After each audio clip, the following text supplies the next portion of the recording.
நிறைய பேர் மாந்திரீகத்தில் வந்து பார்த்தோன்னா, நிறைய போன உடனே ஒரு குருமார்கள்ட்ட போவாங்க. போன உடனே எடுத்த உடனே அவங்க ஏதாவது அவங்களுக்குன்னு ஒரு தெய்வம் இருக்கும். மாந்திரீகத்துக்கு எப்படி முதல் கடவுளாகப்பட்டவர் இப்ப தெய்வத்துக்கெல்லாம் முதல் கடவுள் யாரு? கணபதி, விநாயகர். அப்போ மாந்திரீகத்துக்கும் அவர் தான். எந்த இது விஷயம்னாலும், எப்படியாப்பட்ட பெரிய தெய்வங்கள் எந்த தெய்வம் இருந்தாலும் முதல்ல வந்து கணபதி உபாசனை எடுத்துட்டு, அடுத்து நம்ம காளி, வராகி, பைரவர் இந்த மாதிரி இப்போ பண்ணிட்டு வந்தோம்னா, நிச்சயமாக உடனே சித்தியாயிரும்.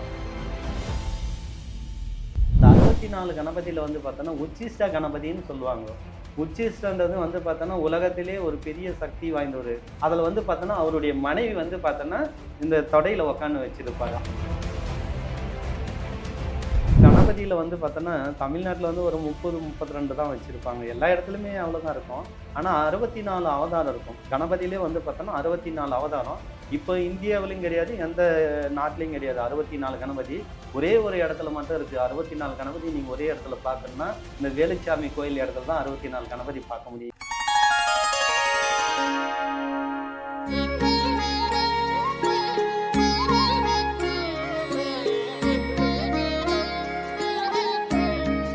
ஸ்ரீ வாராகி டிவி நேயர்கள் அனைவருக்கும் வணக்கம். ஆன்மீகத்தை பற்றியும் ஜோதிடத்தை பற்றியும் நம்ம நிறைய விஷயங்கள் கேட்டு தெரிஞ்சுட்டு இருக்கோம். அந்த வகையில் இன்னைக்கு நம்மளோட கெஸ்ட் யாருன்னு பார்த்தீங்கன்னா, மாந்திரிக குருஜி வேலுசாமி ஐயா தான் வந்திருக்காரு. வணக்கம் ஐயா.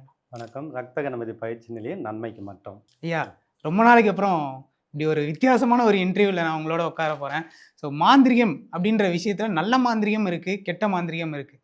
ஸோ மாந்திரிகத்தில் முதல்ல நம்ம நல்ல விஷயத்தை பற்றியே போயிடுவோங்க. ஆரம்பிக்கும் போதே நல்ல விஷயத்தை பற்றி போயிடுவோம். மாந்திரிகத்தில் நிறைய கடவுள்களை வச்சு நம்ம வணங்குறோம். அதில் முதற்கண் கடவுளை யாரையா வணங்க போகிறோம்? இப்போ வந்து பார்த்தோன்னா, நிறைய பேர் மாந்திரீகத்தில் வந்து பார்த்தோன்னா, நிறைய போன உடனே ஒரு குருமார்கள்ட்ட போவாங்க.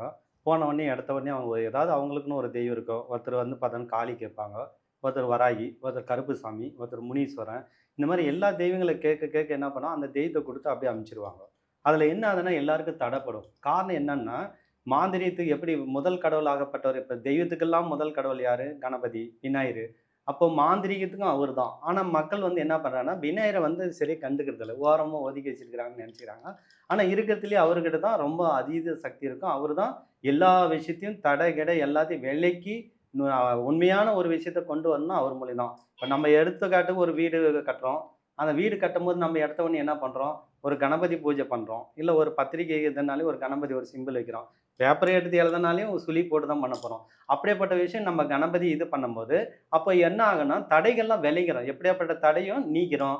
அப்போ நம்ம போகிற காரியங்கள் வெற்றிக்கு உண்டான வந்துடும். இப்போ நம்ம என்ன பண்ணுறோம்? நிறைய பேர் போனோடனே இப்போ ஒருத்தர் நான் வேறு ஒருத்தர் காளி எடுத்து உக்கிரமாக பண்ணியிருக்கிறாங்க. வராகி உக்கிரம் பண்ண உடனே என்ன பண்ணுறாங்க? இவங்க என்ன பண்ணுறாங்கன்னா, வராகி தெய்வத்தையே அப்படியே கொடுத்து டைரெக்டாக அனுப்பிச்சிருவாங்க. இல்லை காளி தெய்வத்தை அப்படியே கொடுத்து அனுப்பிச்சிருவாங்க. இல்லை கருப்புசாமி. அப்போது அவங்க போய் மந்திரம் ஜபிச்சு சித்தி பண்ணும்போது அவங்களுக்கு என்ன குடும்பத்தில் தடை வந்துடும். அப்போ தடை வந்துட்டா எதுலையும் நம்ம ஜெயிக்க முடியாத லெவலுக்கு போயிடுது. அதனால தான் நம்ம ஜெயிக்கக்கூடிய விஷயம் வரும்போது எந்த இது விஷயம்னாலும், எப்படியாப்பட்ட பெரிய தெய்வங்கள் எந்த தெய்வம் இருந்தாலும் முதல்ல வந்து கணபதி உபாசனை எடுத்துட்டு, அடுத்து நம்ம காளி, வராகி, பைரவர் இந்த மாதிரி இப்போ பண்ணிட்டு வந்தோம்னா நிச்சயமாக உடனே சித்தியாயிரும். அதனால கணபதிக்கு அவ்வளோ ஒரு பெரிய ஆற்றல் இருக்குது. மாந்திரிகத்தில் கணபதிக்கு இவ்வளோ பெரிய ஆற்றல் இருக்குன்னு உங்கள் மூலியமாக எங்களுக்கு தெரிஞ்சிருக்கு. கணபதி அவர்கள் நம்ம பக்கம் இழுக்கிறதுக்கு, கணபதின்ற கடவுள் நம்ம பக்கம் இழுக்கிறதுக்கு நம்ம என்னென்ன பண்ணணுங்கய்யா? இப்போ வந்து பார்த்தோன்னா, கணபதியில் வந்து பார்த்தோன்னா நிறைய ஒரு விஷயம் இருக்கும். இப்போ கணபதி வந்து பார்த்தோன்னா எப்பயுமே பாருங்கள், குழந்தை முகத்தோட சிச்சி முகத்தோட வசி சக்தி அதிகமாக இருக்கும் அவர்கிட்ட. இயற்கையாகவே அவருக்கு வந்து வசி சக்தி இருக்கும். எப்படியாப்பட்டவங்களும் போய் பாரு, ஒன்று பெண்கள் இருக்கட்டும், நிறைய பாருங்கள் பசங்களை இருக்கட்டும் பாரு, யாரை பிடிக்கணும், ஒன்று கிருஷ்ணரை சொல்லுவாங்க, இல்லை கணபதி சொல்லுவாங்க. ஏன்னா இவங்க கிட்ட தான் அந்த வசி ஆற்றல் இருக்குது. அதே மாதிரி கணபதியை வந்து நம்ம ஈஸியாக வசப்படுத்தக்கூடிய விஷயம் நிறைய விஷயம் இருக்குது. இப்போ நம்ம புராணங்களில் பார்த்தோன்னா கொழுக்கிட்ட இந்த மாதிரி வச்சு படைச்சி அதை வசி இப்போ பார்த்தோன்னா இப்போ நிறைய நம்ம விநாயகர் சதுர்த்தி வந்து நம்ம பார்க்குறோம். அன்றைக்கி வந்து பார்த்தோன்னா அருகுமில்லு யூஸ் பண்ணுவாங்க.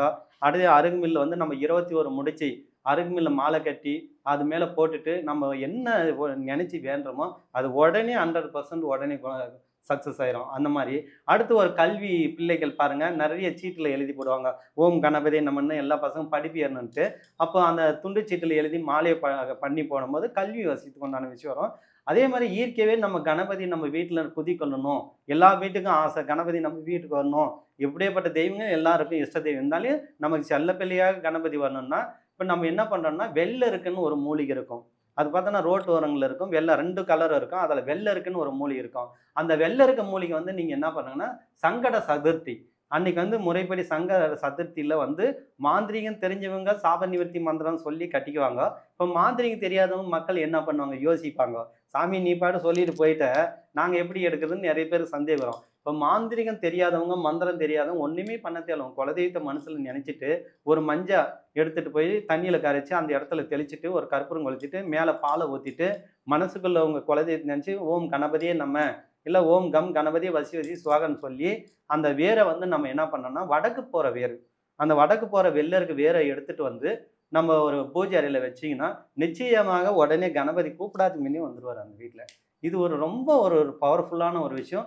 அதுலயும் இன்னும் நல்லா என்ன பண்ணுவாங்கன்னா, நெறைய பேரு அந்த வேரிலேயே என்ன பண்ணுவாங்கன்னா, முறைப்படி காப்பு கட்டி விநாயகர் சிலை செஞ்சு வச்சிருப்பாங்க. நெறைய பாருங்க, வெள்ள இருக்கு விநாயகர்ன்னு விக்குவாங்க. இப்ப இருக்கிற நாட்டு மருந்துகள்ல விக்கிறாங்க பாரு ரூ. 60 அதெல்லாம் டூப்ளிகேட். அதெல்லாம் நெருப்பு நெருப்பு குச்சி மரத்துல செய்றது. மிஷின்ல போட்டு எடுப்பாங்க. சாதாரண ஒரு வெள்ள இருக்க மரத்த நம்ம காப்பு கட்டி எடுக்கணும்னா, ஒருத்தர் குழி நோண்டுனா கூட என்ன கேட்பாங்க? ரூ. 1000 கூலி கேட்பாங்க. அடுத்து அத செய்றவங்க எப்படி ஒரு சிலை செய்யறது ரூ. 300 கேட்பாங்க. சின்னதா இருந்தா அது கிட்டத்தட்ட ரூ. 1300 ரூ. 2000 செலவு பண்றோம்னு வச்சுக்கோங்க. இவங்க ரூ. 60 விக்கிறாங்க. அது இவங்க வெள்ள இருக்குன்னு வாங்கிட்டு போய் விக்கிறாங்க பாரு. இது மிகப்பெரிய தவறான ஒரு விஷயம்.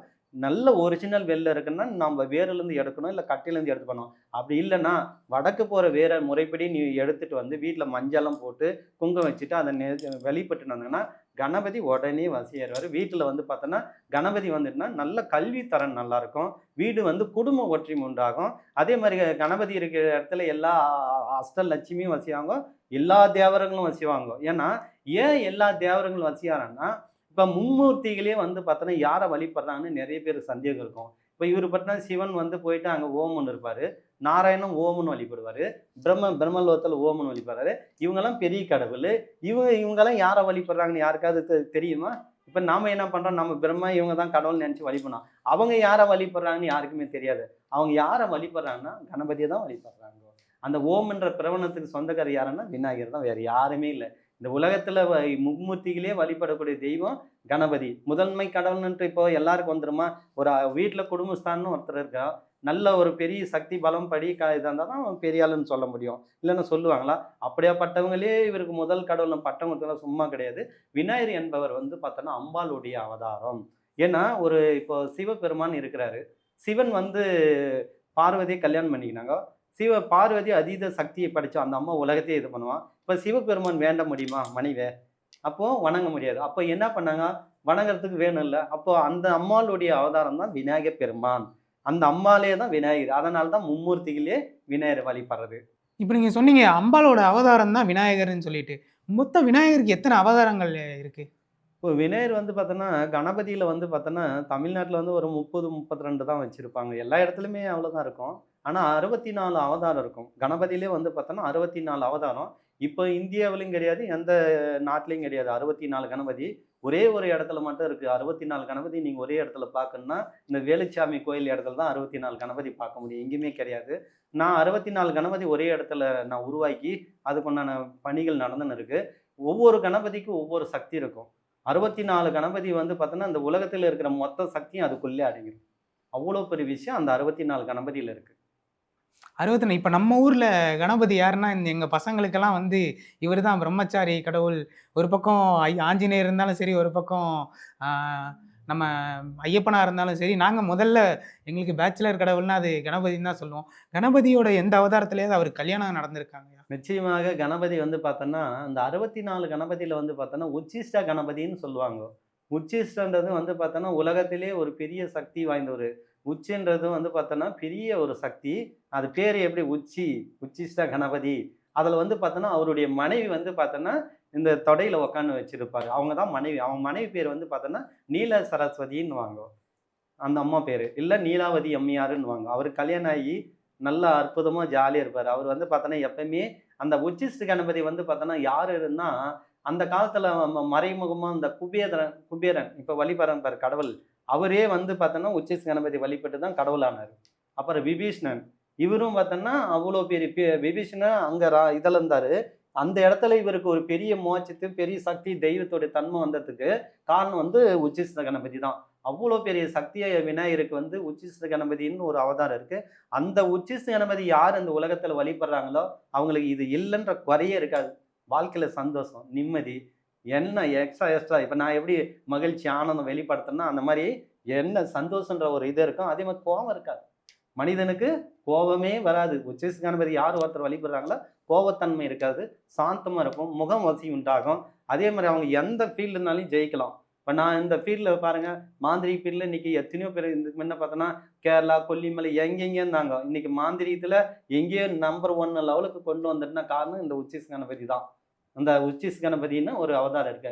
அதுதான் அப்படியேப்பட்ட உச்சிஷ்ட கணபதி வந்து பார்த்தோன்னா, யார் ஒருத்தர் ஒரு கணவன் மனைவி பிரச்சனை இருக்கோ, உச்சிஷ்ட கணபதி கோயிலில் போயிட்டு நெய் தீபம் போட்டுட்டு வந்தாங்கன்னா, நிச்சயமாக அவங்க ஒன்று சேர்ந்துருவாங்க. அதே மாதிரி கோவத்தன்மை இல்லாமல் வந்தால் வீட்டில் சந்தோஷம் வந்துடும். ஒரு மனிதனுக்கு பிரச்சனை கோபம்.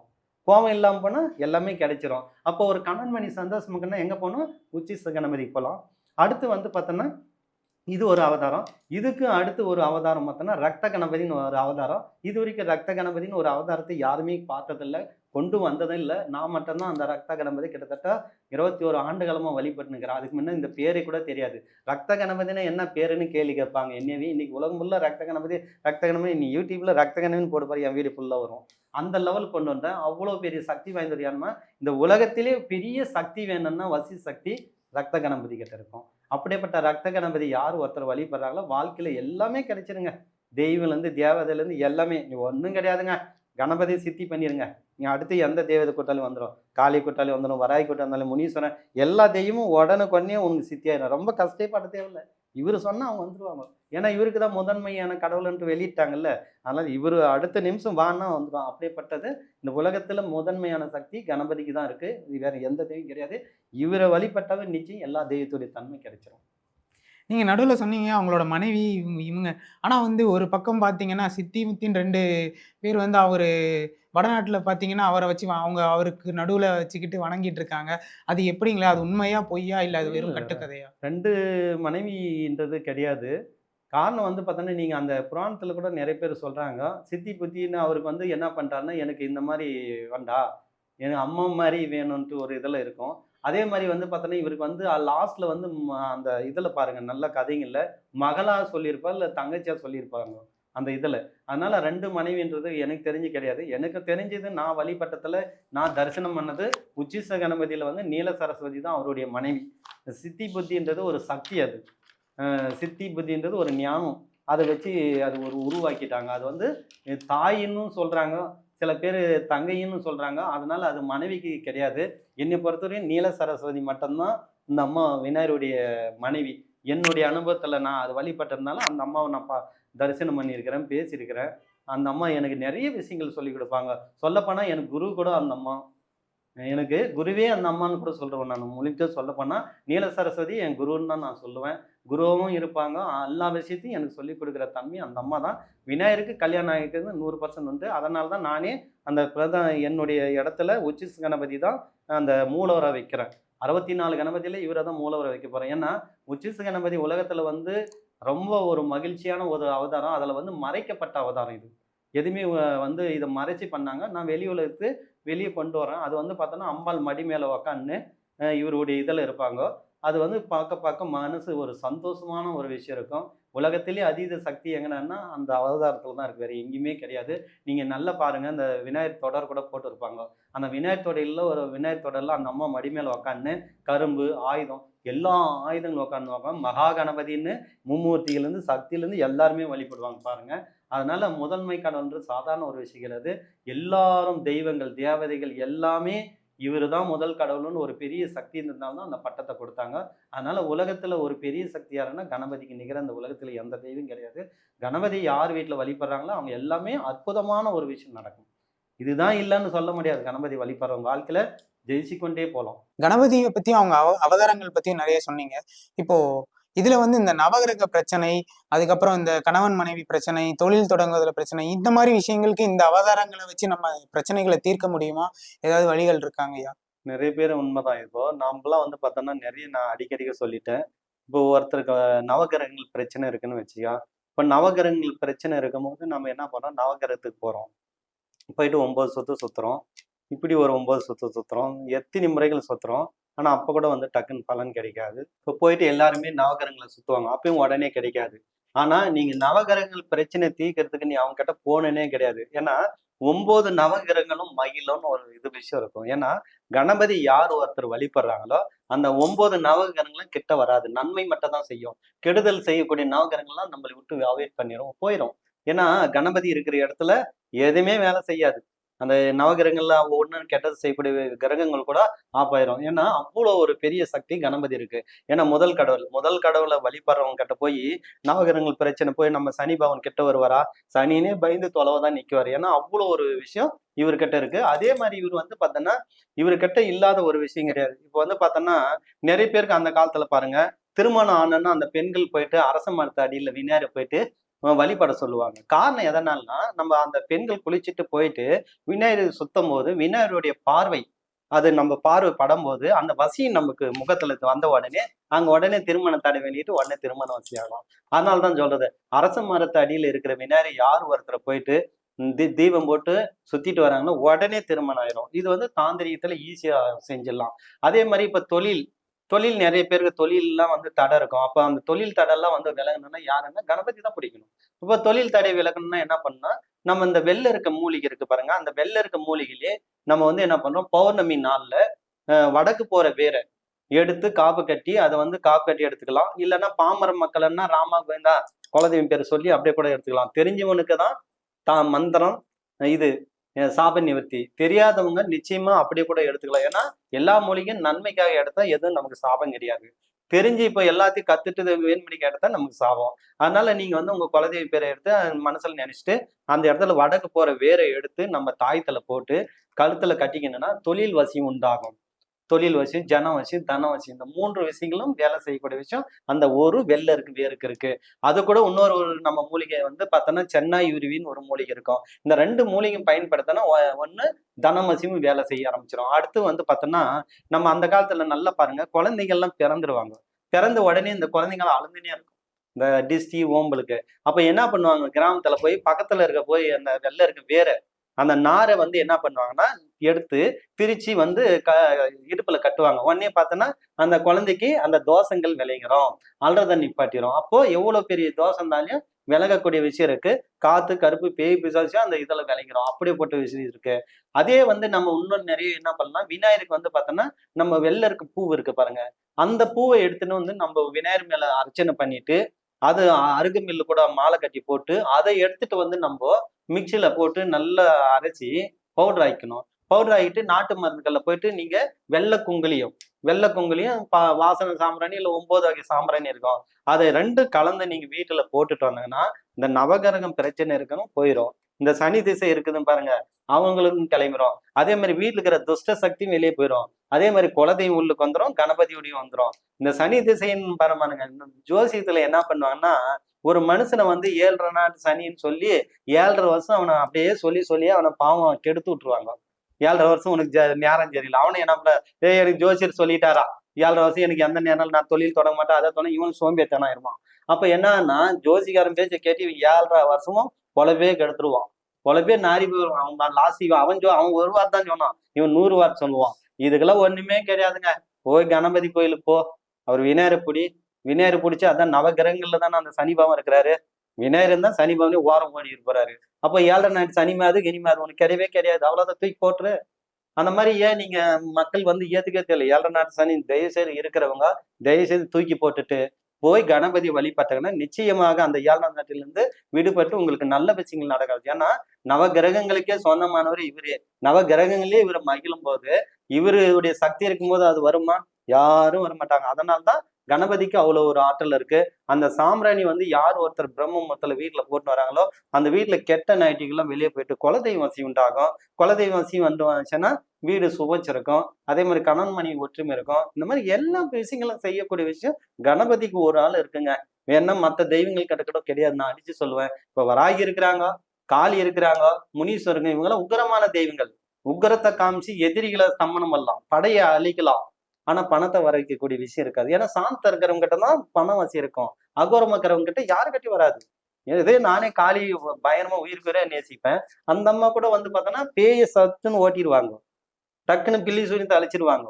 ஆனா ஒரு தொழில் வசியம், ஒரு பணம் வரைக்கூடியன்னா அந்த அவதாரத்துல முடியாது. அதுக்கு அவதாரம் எடுத்தாதான் இந்த மாதிரி கணபதி பிடிக்கணும். சாந்தமான தேவதைகளை பிடிக்கும் போது பணம் தானா வந்துடும், கணவன் மணி பிரச்சனை தீர்ந்துரும். அப்போ நீங்க என்ன பண்ண போறீங்க, இந்த 64 கணபதியில நீங்க எந்த கணபதி வழிபட்டாலும் வாழ்க்கையில ஒரு வெற்றிக்குண்டான யோகத்தை கிடைக்கும். அதே மாதிரி உலகத்திலே ரொம்ப சக்தி படைச்சது, சக்தி வாய்ந்த தெய்வம், மாந்திரிகத்துக்கு முதன்மையான கடவுள், தெய்வங்களுக்கு தெய்வம், எல்லாத்துக்குமே மூத்த கடவுள் விநாயக பெருமான். அவருடைய அருள் இருந்தால் இந்த உலகத்தில் என்ன வேணாலும் சாதிக்கலாம். நான் அடிச்சு சொல்லுவேன், நான் நிரூபிச்சே காட்டிட்டேன். எடுத்துக்காட்டு நானே சொல்லுவேன். படிப்பறிவு இல்லாம மந்திரங்க தப்பு தப்பு படிப்பேன். அப்படி இருந்து இந்த இந்த இடத்துலயோ மற்ற மீடியாக்களையோ வந்து இந்த லெவலுக்கு பேசணும்னா அப்படிப்பட்ட கணபதி தான். அப்படிப்பட்ட கணபதி இந்த உலகம் உள்ள ஓட்டணும், வணங்கணும், வழிபடணும். நிச்சயமாக அவர்கிட்ட இருக்கிற அத்தனை சக்தி வாங்கி அந்த குடும்பம் நல்லா இருக்கணும்னு எனக்கு ஒரு ஆசை. அதுதான் என்னுடைய ஆசை. கணபதி பத்தியும் அவரோட அவதாரங்கள் பத்தியும் ரொம்ப அழகா எடுத்து சொன்னீங்கய்யா. ஸோ இன்னொரு நிகழ்ச்சியில இன்னொரு முறை உங்களை வந்து சந்திக்கிறேன். நன்றி, வணக்கம். ரொம்ப நன்றிங்கய்யா. நன்றி, வணக்கம்.